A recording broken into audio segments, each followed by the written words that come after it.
मैं शहर रामेश्वरम के एक मिडिल क्लास तमिल खानदान में पैदा हुआ। मेरे अब्बा ज़ैनुल आबदीन के पास न तालीम थी न दौलत, लेकिन इन मजबूरियों के बावजूद एक दानाई थी उनके पास और हौसला था। और मेरी माँ जैसी मददगार थी आशी अम्मा। उनकी कई औलादों में एक मैं भी था, बुलंद कामत माँ बाप का एक छोटे से कद वाला मामूली शक्ल सूरत का लड़का।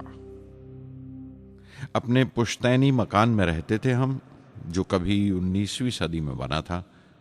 काफी वसी और पक्का मकान था रामेश्वरम की मस्जिद स्ट्रीट में। मेरे अब्बा हर तरह के ऐशो आराम से दूर रहते थे, मगर जरूरियात की तमाम चीजें मुयस्सर थीं। सच तो यह है कि मेरा बचपन बड़ा महफूज था, मादी तौर पर भी और जज्बाती तौर पर भी, मटीरियली एंड इमोशनली।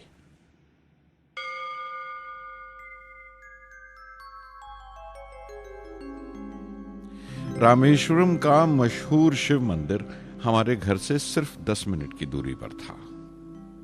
हमारे इलाके में ज्यादा आबादी मुसलमानों की थी, फिर भी काफी हिंदू घराने थे जो बड़े इत्तेफाक से पड़ोस में रहते थे।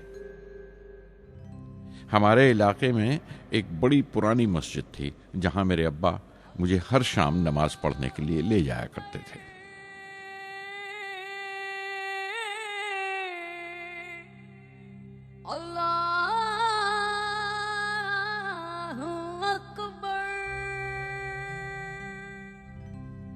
रामेश्वरम मंदिर के बड़े पुरोहित पक्षी लक्ष्मण शास्त्री मेरे अब्बा के पक्के दोस्त थे।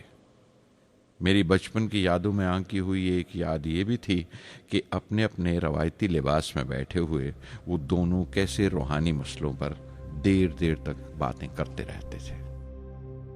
मेरे अब्बा मुश्किल से मुश्किल रूहानी मामलों को भी तमिल की आम जबान में बयान कर लिया करते थे। एक बार मुझसे कहा था, जब आफत आए तो आफत की वजह समझने की कोशिश करो, मुश्किलें हमेशा खुद को परखने का मौका देती हैं।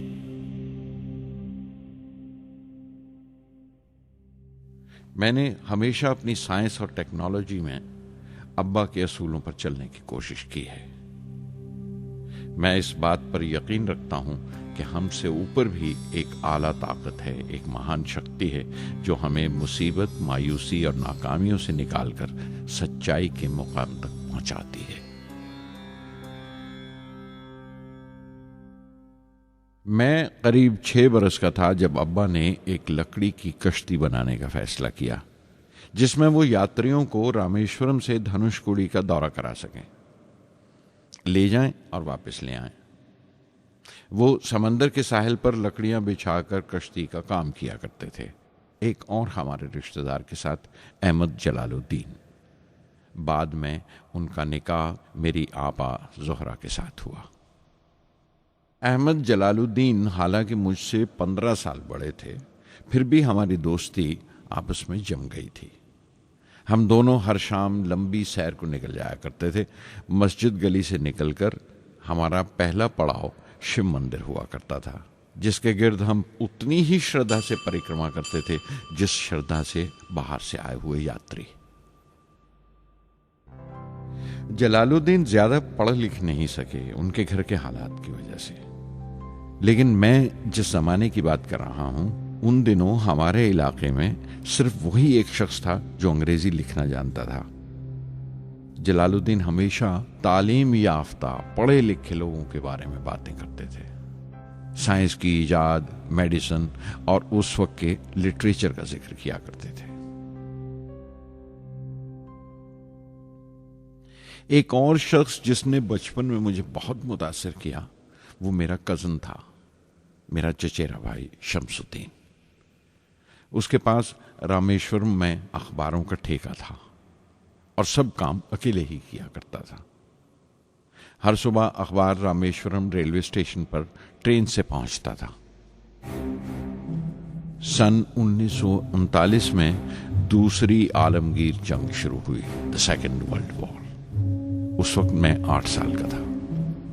हिंदुस्तान को इत्तेहादी फौजों के साथ शामिल होना पड़ा और एक इमरजेंसी के से हालात पैदा हो गए थे। सबसे पहली दुर्घटना यह हुई कि रामेश्वरम स्टेशन पर आने वाली ट्रेन का रुकना कैंसिल कर दिया गया और अखबारों का गट्ठा अब रामेश्वरम और धनुषकोडी के बीच से गुजरने वाली सड़क पर चलती ट्रेन से फेंक दिया जाता। शमसुद्दीन को मजबूरन एक मददगार रखना पड़ा जो अखबारों के गट्ठे सड़क से जमा कर सके। वो मौका मुझे मिला और शमसुद्दीन मेरी पहली आमदनी की वजह बना।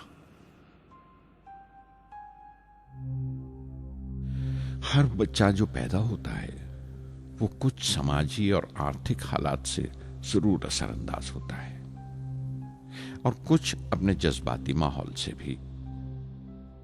उसी तरह उसकी तरबियत होती है। मुझे दयानतदारी और सेल्फ डिसिप्लिन अपने अब्बा से विरासत में मिला था और मां से अच्छाई पर यकीन करना और रहमदिली। लेकिन जलालुद्दीन और शमसुद्दीन की सोहबत से जो असर मुझ पर पड़ा उससे सिर्फ मेरा बचपन ही महज अलग नहीं हुआ बल्कि आइंदा जिंदगी पर भी उसका बहुत बड़ा असर पड़ा।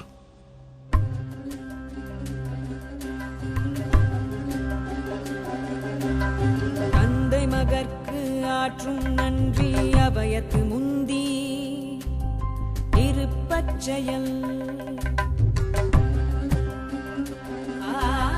தந்தை மகற்கு ஆற்றும் நன்றி அபயத்து முந்தி இருப்பச்செயல் இருப்பச்செயல் மகன் தந்தைக்கு ஆற்றும் உதவி இவன் தந்தை என்னோற்றான்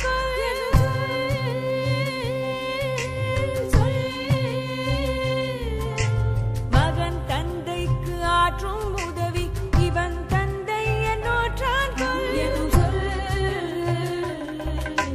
தந்தை மகற்கு ஆற்றும் நன்றி அபயத்து முந்தி இருப்பச்செயல்